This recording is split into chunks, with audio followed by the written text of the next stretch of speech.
Olá, está no ar mais um O Tema é Direito. Este é um programa do curso de Direito do Centro Universitário Franciscano. Meu convidado de hoje é Péricles Lamartine da Costa, presidente da OAB, da Ordem dos Advogados do Brasil, da subseção de Santa Maria. Seja bem-vindo. Muito obrigado, professor. Privilégio estar aqui, em companhia do dileto amigo e nessa casa de cultura, de ensino do direito, agora com mais louvor ainda, né? Quero parabenizar na sua pessoa, na sua coordenação, a todo o corpo docente do curso de Direito da Unifra e a toda essa instituição pelo grau máximo que o Ministério da Educação e Cultura concedeu agora há pouco. Então, recebo as congratulações da Advocacia Santamariense. Agradeço em nome dos professores, em nome do curso, e eu quero lhe dizer que a OAB sempre foi nossa parceira nessa empreitada, né? E sem a OAB, definitivamente, a gente não consegue ir muito longe. São anos de parceria. E eu gostaria que tu falasse, assim, inicialmente, sobre essa função, sobre a estrutura da OAB, qual é a função social da OAB dentro da perspectiva nacional e na nossa realidade aqui local. Professor, a Ordem ela tem um cunho, um munus que transcende essa representação classista, vamos assim chamar. Primeiro por uma questão constitucional, né? A exemplo do que o artigo 133 diz que o advogado é indispensável à administração da justiça e nós entendemos por justiça tudo aquilo que permeia o cotidiano da população brasileira e por consequência do próprio advogado, que é a voz constitucional do cidadão. Defender a advocacia é defender a cidadania e vice-versa. Então nós estamos aí imiscuídos, vamos dizer assim, em todos os assuntos de relevância para a nação, para o estado do Rio Grande do Sul, pela OAB Gaúcha, e mesmo aqui em Santa Maria, né, onde a nossa subseção é componente ativa em mais de 30 conselhos de ordem pública ou privada, desde Conselho Municipal do Idoso, Conselho dos Direitos da Mulher, questões pertinentes aos deficientes e tantas outras que eu não poderia declinar aqui nesse momento. Agora, para além das questões da classe, é óbvio, né? Claro. Falar nisso é falar algo importante, porque realmente, assim, a OAB transcende esse aspecto meramente representativo da classe. É uma das principais organizações brasileiras hoje, sem sombra de dúvidas. Mas eu creio, e com certeza tu deve saber me responder isso, que a OAB é muito consultada por uma série de questões aí a nível nacional também. Procede isso, não, Péricles? Procede. Perceba, por exemplo, que nós temos uma atividade muito grande, principalmente nesse momento que o país passa, né? Nós estamos contundentemente atentos, por exemplo, às questões da reforma política que vem tramitando e que já estabelecemos algumas críticas, estamos atentos ao novo projeto de lei da Organização da Magistratura Nacional que está principiando dentro do STF, já temos os nossos apontamentos, as nossas críticas, temos aí um histórico de serviços prestados em todos os aspectos do cotidiano do cidadão. Veja bem, uma mudança de paradigmas dentro do sistema eleitoral brasileiro que já é arcaico e que obviamente não é exaustivo, mas é um princípio, que é uma lei que tem o DNA da advocacia gaúcha, que foi redigido aqui em Porto Alegre, na esquina da Avenida Borges de Medeiros com a Washington Luiz, que é a lei da ficha limpa, claro, que nós queremos agora ver estendida para todos os cargos da administração pública, não apenas os concursados às carreiras de Estado, mas também os CCs. E uma gama de questões onde nós estamos atuando contundentemente. Uma ação direta de inconstitucionalidade para terminar com esta falta de vergonha na cara, que é a possibilidade de pessoas jurídicas, empresas que não possuem título eleitoral, financiarem campanhas de candidatos. A nossa ação direta de inconstitucionalidade interposta agora no mês passado contra essa nefasta iniciativa dos deputados estaduais gaúchos, que em benefício próprio decidiram por um regime de aposentadoria especial, como se mandato de parlamentar fosse profissão, fosse carreira de Estado. Então, naquilo que pertine ao bom andamento da sociedade, ao alcance daquilo que nós entendemos minimamente como uma coletividade decente, a OAB não se furta de ir ao encontro do povo brasileiro. E eu devo dizer com muito orgulho, sempre de graça, sem custar R$1 ao erário. Agora, me parece que realmente esse é o grande brilho da entidade, né? Essa participação direta em questões que não se relacionam unicamente com os seus representados, né? Ela tem uma atuação que refoge a essas questões. O senhor sabe que o curso de Direito, no ano de 2012, foi agraciado com o selo OAB Recomenda, foi o curso de Direito do Centro Universitário Franciscano, o único curso de instituição privada no Rio Grande do Sul, naquele ano, que foi o último, a receber o prêmio, então, da OAB. Justamente, lembro bem. E isso revela, assim, uma relação muito estreita do curso com a OAB. Os próprios alunos, durante o curso de graduação, eles se preocupam, eles almejam demais o ingresso na carreira da advocacia. O senhor vê essa relação próxima e a importância dessa relação entre a OAB e o mundo da academia? Como isso funciona na sua concepção e da própria OAB? Olha, o nosso sistema educacional ocidental, ele, na sua gênese, já contempla a axiologia da academia e o empirismo da prática. Eu sempre digo que a academia ensina o direito como ninguém, mas o advogado, a advocacia, ensina o exercício da profissão como ninguém. Tem que haver este nosso entrelaçamento, inclusive na lapidação do sistema educacional do direito. Por isso também a Ordem dos Advogados do Brasil, em regime nacional, diante do Ministério da Educação e Cultura, há uns 3 anos e meio, firmou um convênio, que a partir dali, então, se alterariam paradigmas metodológicos, principiológicos, programáticos, que o professor deve ter percebido melhor do que eu no seu cotidiano escolar aqui. Desde a instituição deste convênio, professor, nenhuma faculdade de direito foi aberta no país ainda. Porque o que nós tratamos de alterar? Primeiro, o que antes era um mero parecer da Ordem dos Advogados do Brasil diante do MEC, consultivo a respeito de uma pretensa academia ou outra, agora virou vinculativo. A OAB opina ou sim ou não, ou abre ou fecha. E a fiscalização também se tornou mais rigorosa, inclusive composta por membros do Conselho Federal. Então, a propositura hoje, a abertura de uma escola de direito, não é tão fácil como outrora fora. Convênio é parceria. Convênio é parceria. E me parece que a atuação da OAB em relação a essa questão que o senhor nos traz aqui é muito importante.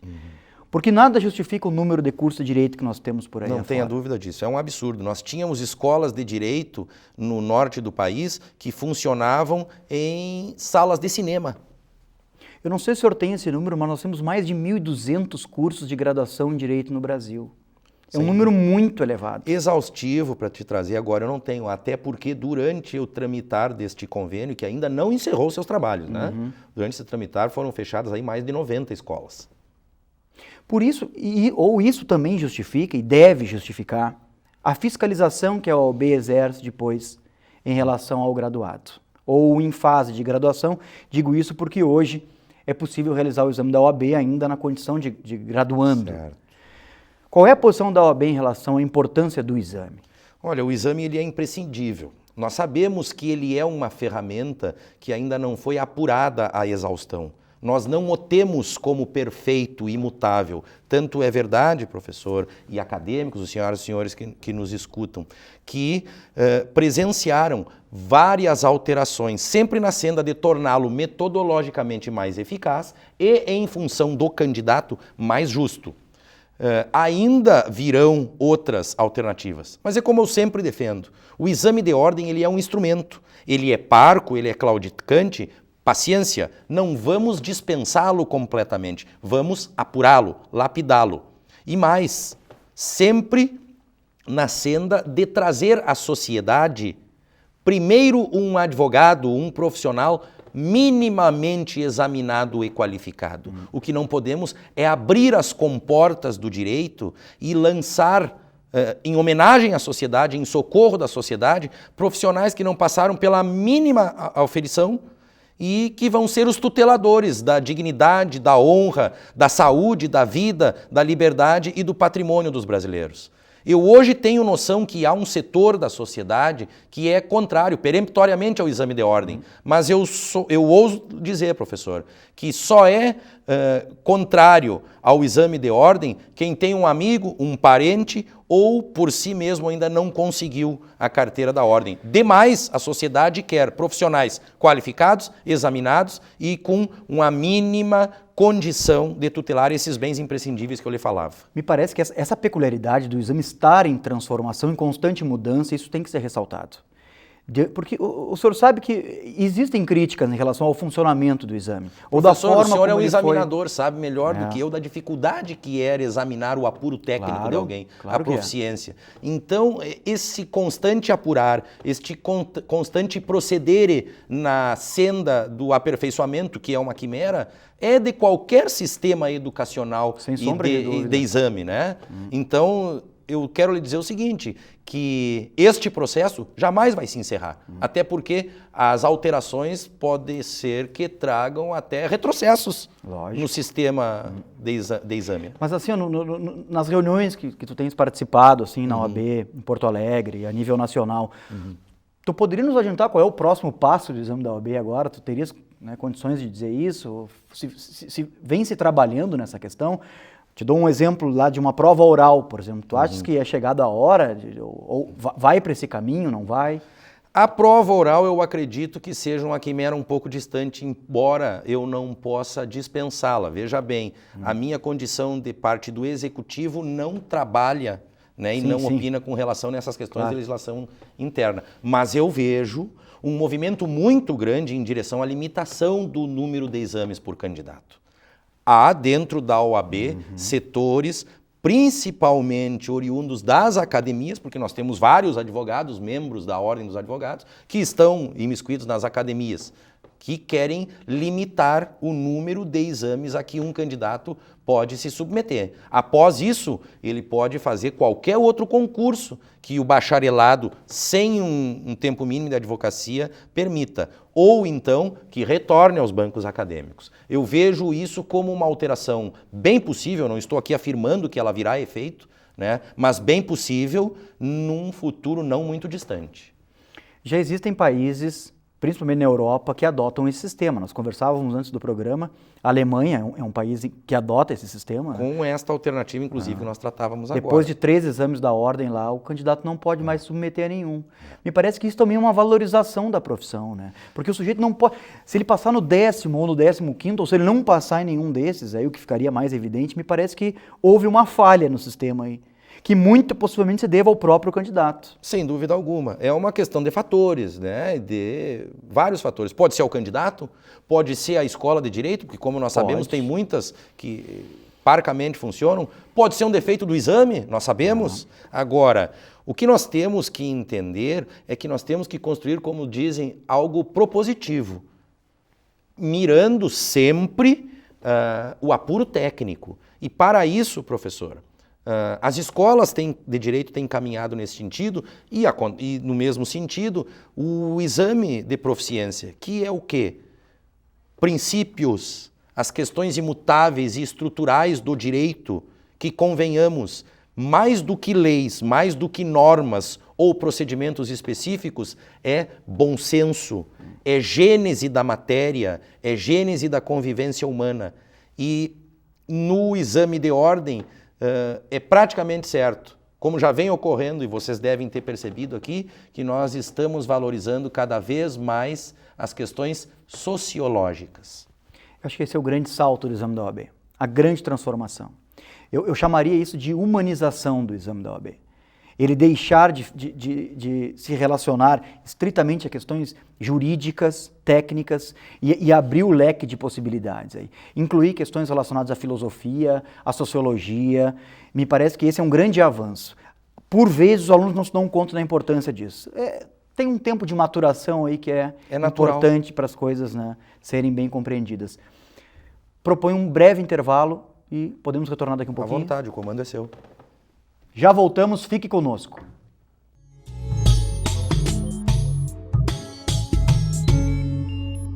Por meio da educação, milhares de jovens colaboradores e pesquisadores compartilham suas experiências em um ambiente vivo, amparado na liberdade de pensar e criar. A comunidade universitária é um lugar em que o estudante pode desenvolver seu perfil próprio, enriquecendo assim o bem comum. Polo Nacional de Inovação por meio da Nanociência é referência em qualidade de ensino no Rio Grande do Sul. Centro Universitário Franciscano, uma universidade para suas aspirações.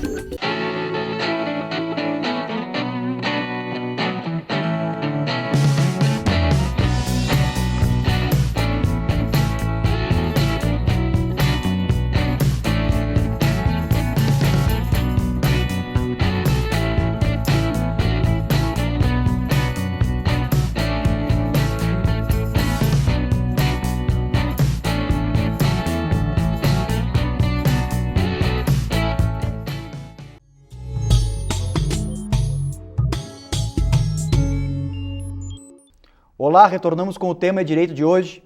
Meu convidado é Péricles Lamartine da Costa, presidente da OAB, da Ordem dos Advogados do Brasil, subseção Santa Maria. Conversávamos sobre o exame da OAB, sobre a participação da OAB nessa atividade extra-representação, que, como dissemos aqui, como o Péricles comentou, realmente é um dos fazeres que abrilhantam a entidade. Péricles, te pergunto sobre, voltando ali ao exame de ordem, né? O exame de ordem sempre se preocupou com a questão ética, a relação ética do profissional. E se preocupa com isso porque a OAB também se preocupa, creio. E os cursos também se preocupam com isso.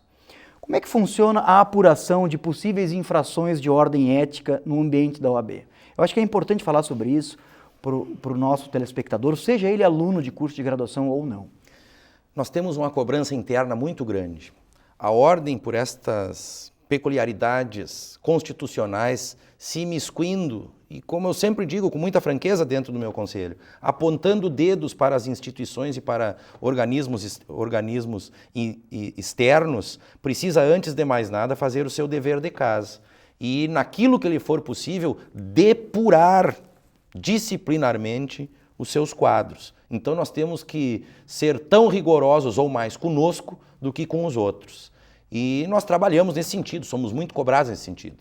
Eu posso te dizer aqui com tranquilidade, e rendo homenagem ao meu conselho, porque só tenho pessoas de fundamento dentro do conselho, que têm trazido aqui em Santa Maria estes processos ético-disciplinares e as denúncias a um cabo de toque de caixa. Nós fazemos o máximo e temos conseguido dar uma tramitação de instrução, que é o que cabe à subseção de Santa Maria, muito rápida. E também em função da demanda, né, dos julgamentos no Tribunal de Ética e Disciplina da OAB Gaúcha, nós temos visto uma contundência e uma intransigência muito grande com os pecados e os vícios funcionais dos advogados. Só para que o senhor tenha uma ideia, e os seus telespectadores, professor, nos últimos 3 anos foram mais de 90 advogados expulsos só no estado do Rio Grande do Sul. Aqui em Santa Maria foram 3 e vem mais gente por aí, porque nós somos cientes de que há o exercício pleno, altivo, decente da advocacia, mas nós também temos ciência de que nem sempre é assim. A ordem tem a obrigação de receber estas denúncias de qualquer cidadão ou entidade, minimamente instruída com a prova, e até mesmo a obrigação de instaurar o processo ético-disciplinar à luz da legalidade, da ampla defesa e do contraditório, como somos nós os grandes defensores para todo o cidadão brasileiro, e tomar as medidas pertinentes. Somos intransigentes e até chatos neste aspecto, e sabemos que é uma luta inglória, sem fim. Mas eu lanço um desafio público também. Eu preciso ser justo com a minha entidade. Não há neste país, professor Becker, nenhuma outra categoria ou instituição que corte tanto na carne quanto a ordem, nem pública nem privada. Aonde vou, e sou perquirido a esse respeito, sempre digo, é uma minoria irrisória de profissionais, não chega a 0,5% que macula a advocacia nacional, mas nós estamos atrás dele. A contrário, eu queria ver este mesmo percentual e esta mesma senda em qualquer outra instituição, Poder Judiciário, Ministério Público, polícias ou mesmo empresas de órgão privado, assembleias, parlamento, Poder Executivo. Os poderes, estas instituições têm muito a aprender com o órgão corregedor da Ordem dos Advogados do Brasil. Mas, Péricles, na tua concepção, por que se fala tanto nisso? Nessas condutas, né, vamos chamar de pífias, ou no mínimo ilegais, obviamente, imorais, desses profissionais? Porque nós sabemos que elas Você acha ocorrem... que é cultural isso? Tem uma questão cultural também, aí? É uma união de fatores. É cultural fazer até piada a respeito do proceder do advogado, né? O que não há problema nenhum. Sim. Não há problema nenhum. Mas também porque, como eu te disse, o advogado sempre está envolvido com questões que são indispensáveis à vida do cidadão. A bobagem ou a ilicitude cometida pelo advogado, eu repito, ela vai incidir sobre a dignidade, sobre a honra, sobre a saúde, sobre a vida, sobre a liberdade ou sobre o patrimônio do cidadão brasileiro. Então isso sempre traz à tona uma contundência e uma importância muito grande. E além de nos honrarmos com esta senda que nós temos, com esta eleição constitucional e pessoal, com essa fé que o povo brasileiro coloca na nossa profissão, né, nos confiando os cuidados com isso, nós temos ciência dessa responsabilidade. Então nós não podemos deixar que se criem esses advogados. Nós estamos, sim, atrás deles e disponíveis à sociedade. Ou nos denunciam ou nos noticiam que a OAB, ex officio, de ofício, toma para si a autoria e a titularidade desta representação. É importante falar sobre isso, porque existe uma parcela da sociedade que acha que não acontece nada com as pessoas que praticam esse tipo de conduta. E te digo mais, ainda no âmbito da academia a gente escuta muito isso. Né? Talvez os alunos, influenciados por alguns advogados, acham que aquele tipo de conduta, que não é uma conduta adequada a um profissional do direito, não vai render sanção alguma. Existem os tribunais de ética e eles perseguem esse tipo de atividade com ostensividade. Com ostensividade, exatamente. Sempre à luz da legalidade, da ampla defesa e do contraditório. Perceba, professor, do seguinte, que das sanções é importante que as pessoas saibam que não existe só a expulsão. Existe a suspensão para um determinado tempo de impedimento de exercício da profissão, existe as advertências veladas e advertências públicas, conforme o grau, a potencialidade ofensiva da falta cometida pela advogada ou pelo advogado. Mas também eu sei que nós temos um problema. Ora, a Ordem dos Advogados do Brasil, que é, neste país, a verdadeira defensora dos valores republicanos, constitucionais, a exemplo do devido processo legal, da ampla defesa e do contraditório, aplica aos seus processos internos com maior propriedade estes princípios de forma intransigente. Então, o tramitar desses processos, por vezes, pode ser até mais lento, porque nós vamos à exaustão, às intimações pessoais, a concessão dos prazos como eles devem ser feitos, porque a legalidade não pode se afastar do norte da ordem. Não pode ser no seio da ordem que vamos defenestrar ou vamos ceifar direitos fundamentais da pessoa humana, no caso, o advogado. E até o Conselho Federal é muito cioso destas questões. Então eu quero te dizer do seguinte, que os nossos processos até demoram mais por vezes, somos cientes disso, mas nos processos da ordem não há nulidades por cerceamento de defesa ou por inobservância da Constituição Federal, até porque a Constituição Federal e a sua defesa é a nossa bandeira, não em homenagem aos advogados, mas em homenagem principalmente a cada homem e cada mulher deste país. Esses processos, eles nascem nas subseções. Nas subseções onde nós temos a competência restrita para a instrução. Este processo, para que fique bem claro e sejamos bem objetivos, qualquer deficiência imaginada pela parte é apresentada à nossa sede central aqui, até mesmo por e-mail, certo? E já é instruído. Eu nomeio um conselheiro relator entre os 24 que muito bem me auxiliam. Este conselheiro relator, e aqui, professor, eu quero fazer mais uma homenagem ao meu conselho. Além de célere, nós somos a única subseção da OAB do Brasil que ainda aplica a reunião colegiada para tratar, para averiguar, né, e até mesmo ouvir a justificativa do colega que opina pela inocência ou pela condenação de um ou outro advogado. Geralmente, ou em regra, todos esses processos são conferidos a um relator que o instrui, faz as audiências, aprecia as provas e imediatamente já lavra o seu parecer.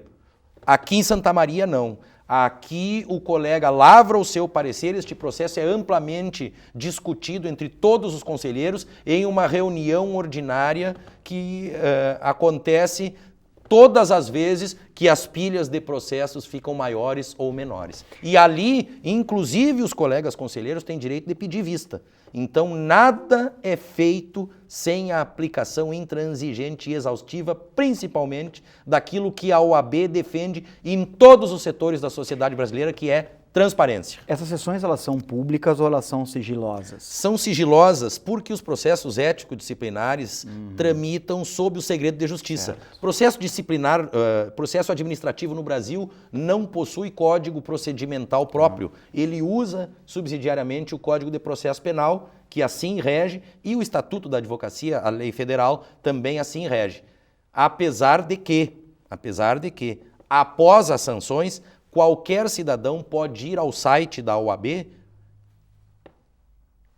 digitar o nome do advogado e saber se ele está sendo, porque pode ser uma suspensão, ou se ele foi ou está sendo sancionado. Isto é público, ao alcance de todos. Eu te pergunto isso porque, assim, me parece que nós temos que pensar, a partir de agora, inclusive a gente pode firmar esse compromisso aqui no ar mesmo, numa espécie de compromisso entre a OAB Subseção Santa Maria e o curso de Direito da Unifra para aproximar o que acontece nesses órgãos de ética, né, de julgamento por condutas então, antiéticas, aproximar essa realidade com o curso. Me parece que isso é necessário e é fundamental para que o aluno, já na graduação, tenha consciência dos seus limites, das suas possibilidades enquanto profissional do direito. Tu não acha isso um projeto interessante? Tu vê a viabilidade nisso? Eu vejo viabilidade, acho um projeto interessante e eu acho que isso inclusive pode ser aplicado dentro desse regime de autonomia que nós aqui de Santa Maria podemos proceder, desde que a parte representada ou mesmo o representante, algo que precisa ser analisado pelo prisma técnico, não se oponha. Mas veja bem, diante do interesse científico, né, onde se quebram tabus e até mesmo se tem exceções legais, e do interesse da lapidação ética e moral, que não é exclusividade da academia, mas também é responsabilidade dela, com o auxílio da OAB e dos advogados que no seu juramento se comprometem a auxiliar no ensino jurídico, nós instituirmos um procedimento, um modo de que minimamente a academia faça parte deste processo a título ilustrativo, exemplificativo, educativo. Eu sou a favor e dentro das limitações de poderes que tenho, me comprometo, professor, inclusive, a levar isso a conselho, a apreciação, mesmo das partes. Temos 30 segundos para encaminhar, para que tu me responda o seguinte: o que a OAB espera de um curso de Direito no Brasil hoje? Principalmente o comprometimento cidadão com a qualidade do ensino. E não apenas que vislumbre o mero passar na prova da ordem, passar no concurso A, B, C ou D, mas demonstrar àqueles que procuram pelo ensinamento, sob sua responsabilidade, que o direito é um curso cidadão, que o direito é um curso imprescindível e que seja qual seja a profissão esperada, as pessoas olham para aquele indivíduo com a fé na moralidade e na técnica. Se para a advocacia, sejam muito bem-vindos, mas com os olhos da paixão, não com os olhos frustrados pela reprovação em algum concurso. A meu ver, com todo o respeito que tenho das carreiras jurídicas, a advocacia não é a última, é a primeira. Essa conversa foi muito interessante. Esse diálogo com a OAB sempre foi uma preocupação do curso de Direito e, diante disso, eu gostaria de agradecer a tua presença, tá? Dizer que as portas do curso, da instituição, estão abertas para a ordem dos advogados do Brasil. Da mesma forma, meu professor. Muito obrigado pela oportunidade. Mais uma vez, a nossa congratulação pelo êxito merecido, né? Só reconhecer, não estamos nem um pouquinho surpresos com isso e dizer que a advocacia santamariense é parceira das escolas de direito decentes. Conversei com Péricles Lamartine da Costa, presidente da OAB, Subseção Santa Maria. Fique conosco nos próximos programas da TV Unifra. Muito obrigado pela sua audiência.